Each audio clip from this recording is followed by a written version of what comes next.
শেষে আগে যাওয়া যায় কিন্তু স্টার্টিং এ টাইম লাগে। আজকে আমরা আলোচনা করব প্রিন্সিপালস অফ আরবান প্ল্যানিং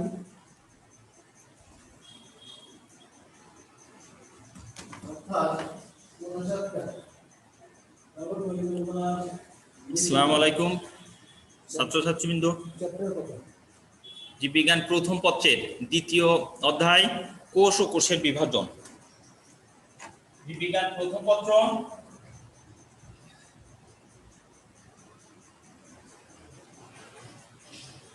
অধ্যায় 2 কোষ ও কোষের বিভাজন।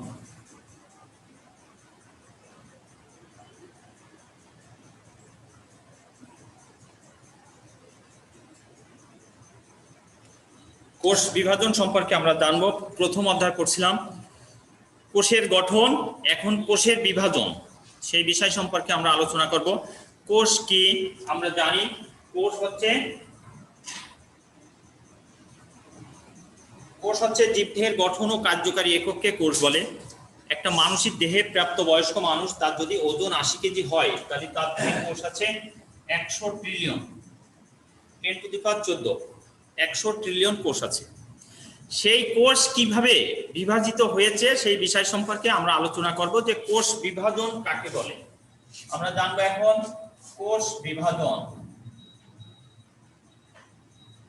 কোষ বিভাজন হচ্ছে একটা অত্যাবশ্যকীয় প্রক্রিয়া, যে প্রক্রিয়ার মাধ্যমে একটি কোষ থেকে 2টি বা 4টি কোষের সৃষ্টি হয় তাকে বলে কোষ বিভাজন। কোষ বিভাজন হচ্ছে 3 প্রকার। প্রকারভেদ যদি আলোচনা করি তাহলে কোষ বিভাজন 3 প্রকার। একটা হচ্ছে এমাইটোসিস,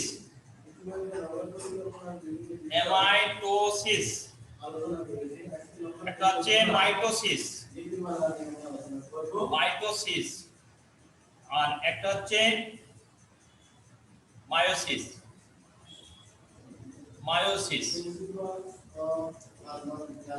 কোষ বিভাজন কয় প্রকার? 3 প্রকার। একটা হচ্ছে এমাইটোসিস, একটা হচ্ছে মাইটোসিস, একটা হচ্ছে মায়োসিস। এমাইটোসিস কোষ বিভাজন কোনো জটিল মাধ্যম ছাড়াই একটা মাতৃকোষ থেকে যদি 2টো অপত্য কোষ সৃষ্টি হয় সেই প্রক্রিয়াকেই বলে এমাইটোসিস। তাহলে এমাইটোসিস কোষ বিভাজনের ক্ষেত্রে বলা হচ্ছে কি, একটা মাতৃকোষ, এই মাতৃকোষটা কোনো জটিল মাধ্যম ছাড়াই প্রথমে কি হচ্ছে, নিউক্লিয়াসটা ডাম্বেল আকৃতির হচ্ছে। এই যে আকৃতিটা এটাকেই বলে ডাম্বেল আকৃতি। প্রথম নিউক্লিয়াসটা ডাম্বেল আকৃতির হলো, পরে আস্তে আস্তে করে নিউক্লিয়াসটা ডাম্বেল আকৃতি, এই থেকে 2টো অপত্য কোষের সৃষ্টি হচ্ছে। একটা কোষ থেকে 2টো অপত্য কোষ সৃষ্টি হওয়ার প্রক্রিয়াই হচ্ছে এমাইটোসিস প্রক্রিয়া, কোনো জটিল মাধ্যম ছাড়াই। এটা হচ্ছে কি এমাইটোসিস। এর সাথে সাথে আমরা পড়ব কি মাইটোসিস কোষ বিভাজন। মাইটোসিস যে কোষ বিভাজন প্রক্রিয়ায় নিউক্লিয়াসের বিভাজন হবে একবার, ক্রোমোজোমের বিভাজন হবে একবার, সেটাকেই বলা হচ্ছে মাইটোসিস। যে কোষ বিভাজন প্রক্রিয়ায় নিউক্লিয়াস এবং ক্রোমোজোমের বিভাজন হবে একবার করে সেটাকে বলে মাইটোসিস। মাইটোসিস কোষ বিভাজন কোথায় ঘটে? মাইটোসিস কোথায় ঘটে? একটি উদ্ভিদের কাণ্ডের শীর্ষভাগে, মূলের শীর্ষভাগে ক্যাম্বিয়াম। ক্যাম্বিয়ামটা কোথায় থাকে? ক্যাম্বিয়াম হচ্ছে জাইলেম এবং ফুলেম কোষের মাঝে যেটা আছে সেটাকে বলে ক্যাম্বিয়াম। এটা হচ্ছে জাইলেম, এটা হচ্ছে ফুলেম। জাইলেম এবং ফুলের মাঝে যেটা আছে সেটা হচ্ছে ক্যাম্বিয়াম। জাইলেম এবং ফুলেমের মাঝে যেটা আছে সেটাকে বলে ক্যাম্বিয়াম। তাহলে উদ্ভিদের কাণ্ডের শীর্ষভাগে, মূলের শীর্ষভাগে ক্যাম্বিয়াম, এই সমস্ত জায়গায় মাইটোসিস কোষ বিভাজন ঘটে থাকে। তাহলে মাইটোসিস কোষ বিভাজন সম্পর্কে আমাদের অবশ্যই জানতে হবে। এরপরে আসছে কি কোষ চক্র। কোষ চক্র কি সেটা আমরা জানবো। সেটা হচ্ছে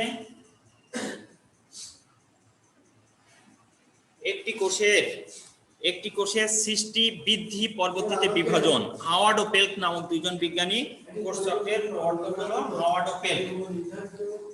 ও পেল্ক হলো 2জন বিজ্ঞানী কোষ চক্রের প্রবর্তক। আমার কোষ চক্রের ছবিটা আমরা যদি একটু আঁকি তাহলে আমরা কোষ চক্রের ছবিটা কি সেটা দেখো, যে কিভাবে কোষ চক্র সম্পূর্ণ হয়। এটা হচ্ছে সেগুলো হচ্ছে এটা কোষের বিভাজন, এটা কোষের বিভাজন, এটা হচ্ছে জি1 দশা, জি1, এটা হচ্ছে জি2 দশা,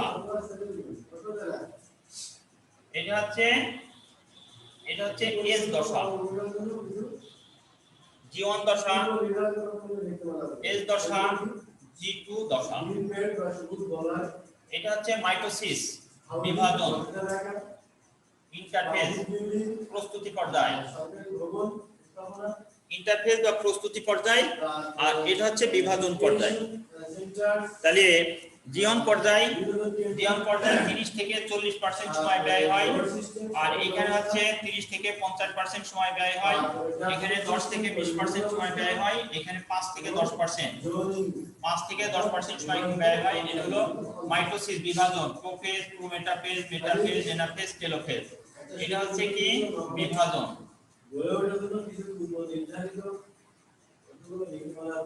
এটা হচ্ছে বিভাজন পর্যায়। তাহলে কোষের প্রস্তুতি পর্যায় হলো প্রস্তুতি পর্যায়। মোট সময় কত? 90 থেকে 95 ভাগ সময় ব্যয় হচ্ছে, 90 থেকে 95 ভাগ সময় ব্যয় হচ্ছে প্রস্তুতি, আর 5 থেকে 10% সময় ব্যয় হচ্ছে বিভাজন। এটা হচ্ছে বিভাজন। আমি বললাম হাওয়ার্ড ও পেল্ক নামক দুইজন বিজ্ঞানী কোষ চক্রের প্রবর্তক। কোষের প্রস্তুতিমূলক পর্যায় হচ্ছে এইটা, এটা হচ্ছে বিভাজন পর্যায়। তাহলে আমার প্রথম নিতে হবে প্রস্তুতি নিতে হলে কি আমার জানতে হবে যে জি1 পর্যায় কোষটি বিভাজন প্রক্রিয়ায় অংশগ্রহণ করবে কিনা, সেই সিদ্ধান্ত নেবে কোথায়?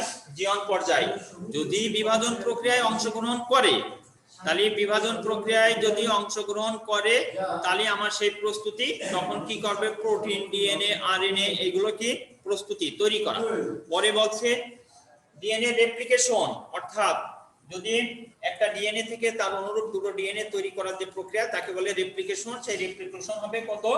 এস দশায়। মোট সময় কত পার্সেন্ট সময়? 30 থেকে 50% সময় এস দশায় ব্যয় হয়। 30 থেকে 50% সময় ব্যয় হয় কোথায়? এস দশায়। এরপরে জি2 দশা, এখানে মাইক্রোটিউবিউল সৃষ্টি করবে, এবং এই দশায় এখানেও যে পরবর্তীতে আসলে বিভাজিত হবে কিনা, যে সমস্ত কোষগুলো পরবর্তীতে বিভাজন না হয় সেগুলো আমার জি2 দশায় এসে থেমে যায়, এবং এই চক্রের মোট সময় হচ্ছে 10 থেকে 20 ভাগ সময় এখানে ব্যয় হয়। ভালো কথা, 90 থেকে 95 ভাগ সময় প্রস্তুতি নিল, আর তারপরে হলো বিভাজন। তাহলে এই বিভাজনটা দুই ভাবে ভাগ করা হয়েছে। একটা হলো ক্যারিওকাইনেসিস,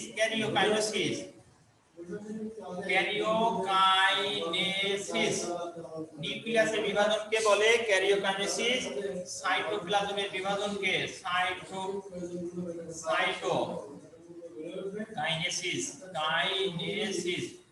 সাইটোপ্লাজমের বিভাজনকে বলে সাইটোকাইনেসিস। নিউক্লিয়াসের বিভাজনকে ক্যারিওকাইনেসিস, সাইটোপ্লাজমের বিভাজনকে বলে সাইটোকাইনেসিস। নিউক্লিয়াসের বিভাজন হবে, সেই নিউক্লিয়াসের বিভাজনগুলো যদি আমরা একটু খেয়াল করি, প্রথম ধাপটার নাম হলো প্রোফেজ,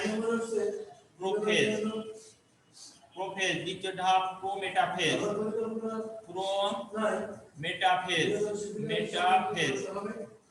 তারপরে এটার নাম হলো মেটাফেজ, তারপরে এটার নাম হলো এনাফেজ, তারপরে নাম হলো টেলোফেজ। কি বললাম? Prophase, prometaphase, metaphase, anaphase, telophase. এই যে prophase, prometaphase, metaphase, anaphase, telophase, এই বিষয়টা সম্পর্কেও আমাদেরকে জানতে হবে। যদি প্রোফেজের, যদি আমার ছবি প্রস্তুতি, ইন্টারফেজের ছবি যদি আমরা দেখি, তাহলে ইন্টারফেজের ছবিটা হচ্ছে এই, এটা হচ্ছে ইন্টারফেজ। তারপরে হচ্ছে রোড সিস্টেম সরল ব্যবস্থা, এটা হলো সরল ব্যবস্থা বা সরল ইন্টারফেজ থেকেই শুরু হবে যাত্রা। ইন্টারফেজের পরে আসছে কি? ইন্টারফেজের পরে আসছে প্রোফেজের ছবিটা যদি আমরা একটু খেয়াল করি, তাহলে প্রোফেজের ছবিটা অবশ্যই আমাদের জানতে হবে যে প্রোফেজের ছবিটা কেমন হবে। বিশেষ করে আমার পূর্বের উপর একটি নগর কিভাবে গড়ে ওঠে তার এই সরল আমাদের সরল তালিকা ব্যবস্থা করে এই ঘটনাগুলোকে এগোতে হবে। নগরের সরল তালিকা ব্যবস্থা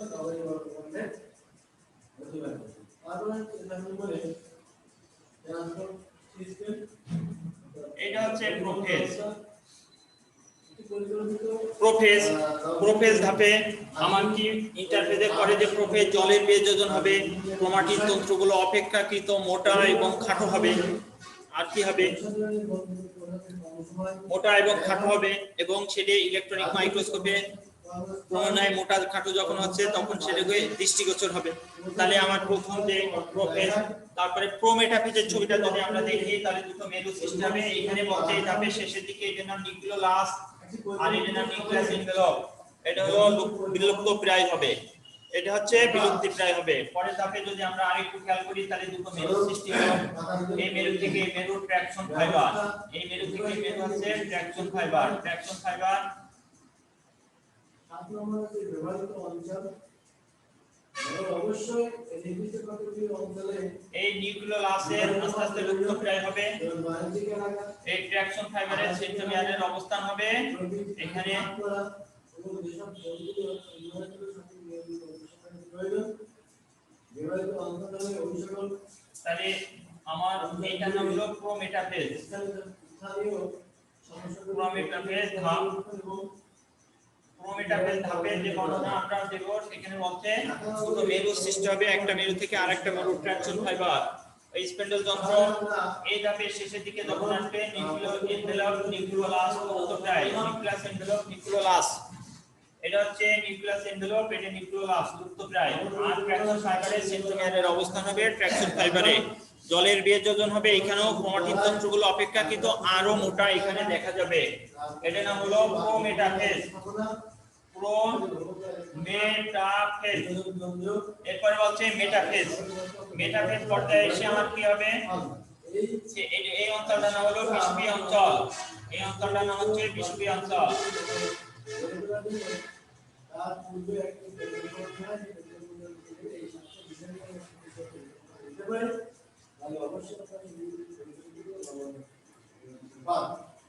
এরপরে আসো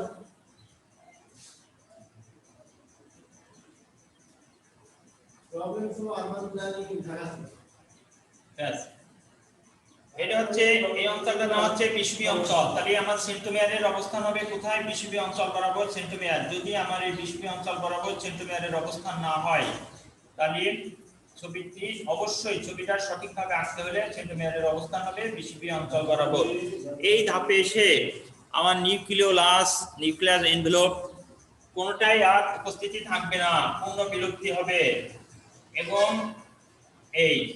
এটা হচ্ছে আমার মেটাফেজ ধাপ। আমার মাথায় সব সময় একটা জিনিস আমাদের অবশ্যই খেয়াল রাখতে হবে যে বিষুবীয় অঞ্চল, এই অঞ্চলটার নাম হচ্ছে বিষুবীয় অঞ্চল।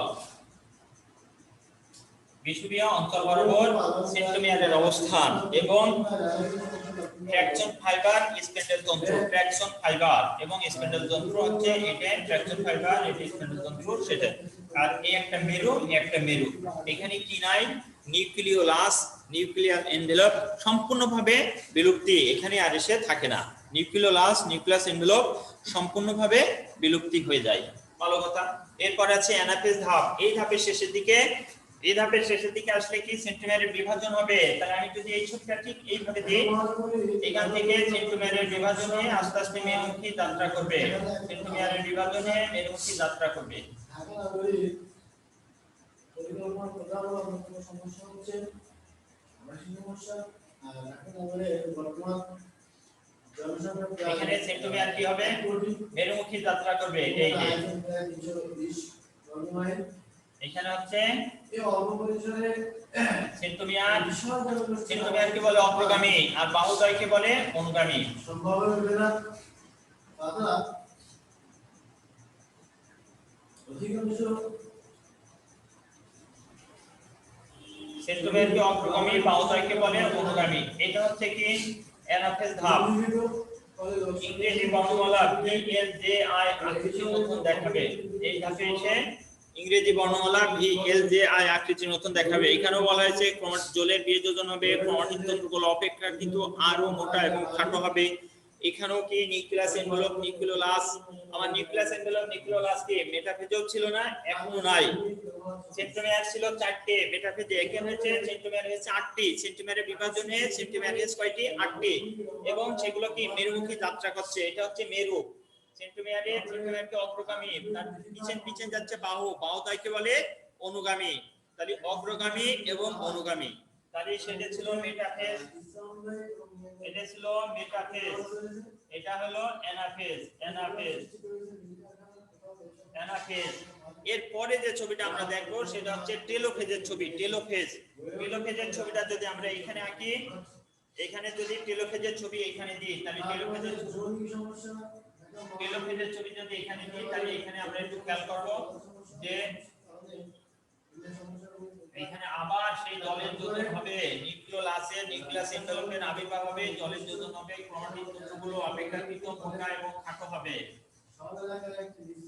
এই যে ক্রোমাটিন তন্তুগুলো অপেক্ষাকৃত মোটা এবং খাটো হবে, ট্রাকশন ফাইবার আস্তে আস্তে লুপ্তপ্রায় হবে। এটা হচ্ছে টেলোফেজ। যতগুলো ধাপ, এর বিপরীত হচ্ছে টেলোফেজ। টেলোফেজে সব ধাপে ছিল জলের বিয়োজন, এবার হচ্ছে জলের যোজন। ক্রোমাটিন তন্তুগুলো অপেক্ষাকৃত মোটা হচ্ছিল, এখন হচ্ছে অপেক্ষাকৃত আরো ক্ষুদ্রতি সূক্ষ্ম এবং দৃষ্টিগোচর আর থাকবে না। আর নিউক্লিয়াস এনভেলপ কি বিলুপ্তি ছিল, প্রথম ছিল প্রথম বিলুপ্ত, তারপর লুপ্ত প্রায়, তারপর আর ছিল না। এখন বলছে যে পুনরায় আবার নিউক্লিয়াস এনভেলপের আবির্ভাব হবে টেলোফেজ পর্যায়ে। এইগুলো হচ্ছে আমার নিউক্লিয়াস, আমি বললাম ক্যারিওকাইনেসিস। নিউক্লিয়াসের যে বিভাজন, সেই বিভাজনটাকে বলে ক্যারিওকাইনেসিস। এখন যদি সাইটোপ্লাজমের বিভাজনকে বলে সাইটোকাইনেসিস। একটা কোষে যদি একাধিক নিউক্লিয়াস থাকে তাকে সিনোসাইট বলে। এই সিনোসাইট কোষ হচ্ছে মুক্ত নিউক্লিয়াসের ফসল, হচ্ছে ডাবের পানি হচ্ছে মুক্ত নিউক্লিয়াসের ফসল। তাহলে আমাদেরকে অবশ্যই কোষ বিভাজনের ক্ষেত্রে মাইটোসিস যে কোষ বিভাজন, সেই মাইটোসিস কোষ বিভাজন সম্পর্কে এই ছবিগুলো মাইটোসিসের চিত্র। মাইটোসিস কোষ বিভাজনের চিহ্নিত চিত্র অঙ্কন যদি পরীক্ষায় কোনো সময় পড়ে, তাহলে আমার অবশ্যই মাথায় রাখতে হবে যে মাইটোসিস কোষ বিভাজনে কি কি আছে। সেটা হলো প্রোফেজ, প্রোমেটাফেজ, মেটাফেজ, এনাফেজ। এই হচ্ছে telophase. Prophase, prometaphase, metaphase, anaphase, telophase. এই হচ্ছে। আর একটা প্রশ্ন আছে যে মাইটোসিসের গুরুত্ব, দেহ গঠন, দৈহিক বৃদ্ধি। আমরা যদি এটা আমরা মুছে দিই, তাহলে আমরা মাইটোসিসের গুরুত্ব যদি আলোচনা করি, মাইটোসিসের গুরুত্ব, তাহলে মাইটোসিসের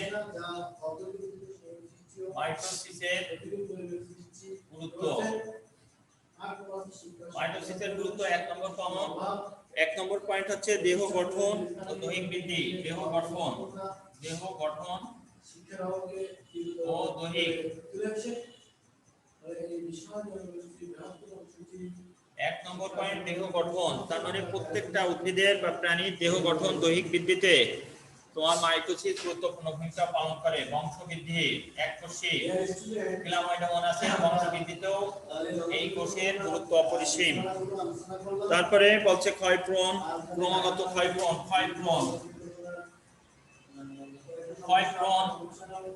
4 নম্বর আছে ক্রমাগত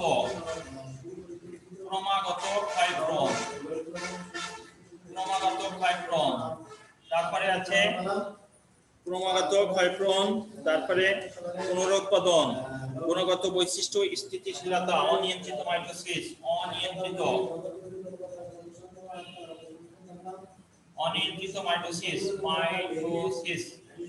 অনিয়ন্ত্রিত মাইটোসিস ফলে টিউমার ক্যান্সার হয়। অনিয়ন্ত্রিত মাইটোসিসের ফলে টিউমার ক্যান্সার হয়। ক্ষয়প্রণ, দেহের কোন অংশ ক্ষত হয়ে গেলে সেই ক্ষত পূরণের ক্ষেত্রে মাইটোসিস গুরুত্বপূর্ণ পালন করে। ক্রমাগত ক্ষয়প্রণের ক্ষেত্রে মাইটোসিস গুরুত্বপূর্ণ ভূমিকা পালন করে। ক্রোমোজোমের সংখ্যা সমতা রাখা, মাইটোসিস কোষবিভাজনের মাধ্যমেই দেহের ক্রোমোজোমের সংখ্যার সমতা থাকে। নিউক্লিয়াস সাইটোপ্লাজমের ভারসাম্য রক্ষার ক্ষেত্রেও কাজ করে। নির্দিষ্ট আকার আয়তন রক্ষা করা, একটি কোষের নির্দিষ্ট আকার আয়তন রক্ষাও মাইটোসিস সবথেকে গুরুত্বপূর্ণ ভূমিকা পালন করে। যাই হোক, মাইটোসিসের গুরুত্ব আমরা পড়লাম আজকে। কি কোষ বিভাজন কাকে বলে? কোষ বিভাজন 3 প্রকার, অ্যামাইটোসিস, মাইটোসিস, মেসিস। অ্যামাইটোসিস কোষ বিভাজন কাকে বলে সেটা আমরা পড়লাম। আর মাইটোসিস কাকে বলে? মাইটোসিসের ভিতরে মাইটোসিস কোথায় ঘটে? মাইটোসিসকে সমীকরণিক কোষ বিভাজন বলা হয় কেন? নিউক্লিয়াস ও ক্রোমোজোমের সংখ্যা সমান সংখ্যক, সবই একবার করে বিভাজিত হয় বলে এটা সমান সংখ্যক। আরো আরেকটা কথা হচ্ছে যে মাইটোসিসের যে ধাপগুলো, সেই মাইটোসিসের ভিতরে আমরা পড়েছি কোষ চক্র। একটি কোষের বৃদ্ধি, একটি কোষের সৃষ্টি বৃদ্ধি, পরবর্তীতে বিভাজনকে কোষ চক্র বলে, হাওয়ার্ড ও পেল্ক। আর মাইটোসিস কোষ বিভাজনের মধ্যে যে মাইটোসিস সব থেকে একটা দীর্ঘস্থায়ী, তার মধ্যে prophase, prometaphase, metaphase, anaphase, telophase. সাথে সাথে আমরা আর পড়লাম কি মাইটোসিসের গুরুত্ব। মাইটোসিস যদি না হতো, গাছ মাইটোসিস কোষ বিভাজন না হলে গাছের যে বৃদ্ধি, সে গাছের বৃদ্ধি কখনোই আমরা যেভাবে বড় হয়ে বেড়ে উঠছি সেগুলো কোনো সম্ভব হতো না। যাই হোক, আগামী দিন আমি মায়োসিস সম্পর্কে আলোচনা করব। সবাইকে ধন্যবাদ জানিয়ে আমি ক্লাস শেষ করছি।